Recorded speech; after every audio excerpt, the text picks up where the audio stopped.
আসসালামু আলাইকুম এভরিওয়ান, কি অবস্থা সবার, কেমন আছেন?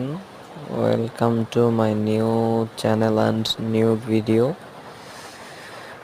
আশা করছি সবাই ভিডিওটি ধৈর্য সহকারে দেখবেন, আর যাদের ধৈর্য নাই তারা একটু স্কিপ করে লাস্টের দিকে হইলেও একটু দেখবেন, কারণ লাস্টের দিকে একটু টুইস্ট আছে।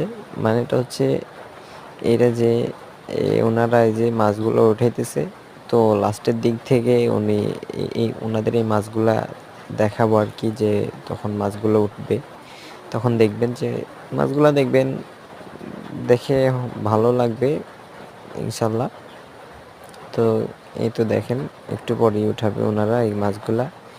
মূলত হচ্ছে ওনারা এই ফিশ মানে এই পুকুরটা হচ্ছে আমাদের, আমরা তো নোয়াখালীর ভাষায় এটাকে হৈর বলি। মানে এটা শুনতে হাস্যকর হইলেও আমরা এগুলা বলি নোয়াখালীর মানুষেরা। এই যে দেখেন আমাদের হৈরের তুন, এরা এই যে যে যে অনেক সুন্দর, মাশাআল্লাহ। এই যে কত সুন্দর মাছগুলা দেখতেছেন, মানে মাছগুলা অসুস্থ না, সুস্থ সবগুলাই মাছ। তবে ওনারা এই যে বড় সাইজের মাছগুলাকে আলাদা করে ছোট সাইজের মাছগুলাকে আবার হয়তো ফেলে দিবে।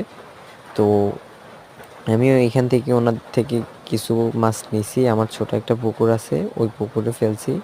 পুকুর বলতে মানে এক সাইডে একটু নলা বলি আর কি আমরা ওইগুলারে। এই নলার মতো একটু গর্ত, আর বাকিটা জমিনের মতোই জমিন। তো এটাকে আমি একটু প্রসেস করে নিয়েছি, শুধু মাছ ফালাইছি কয়টা। এখন থেকে নিয়মিত ওইখান থেকে ওইখানের ওই মাছগুলাকে খাবার দিব, ওই খাবারের ভিডিওগুলো আপনাদের সাথে শেয়ার করব। তো আপনারা ওই ভিডিওগুলো এনজয় করবেন, দোয়া করি। আসসালামু আলাইকুম, সবাই ভালো।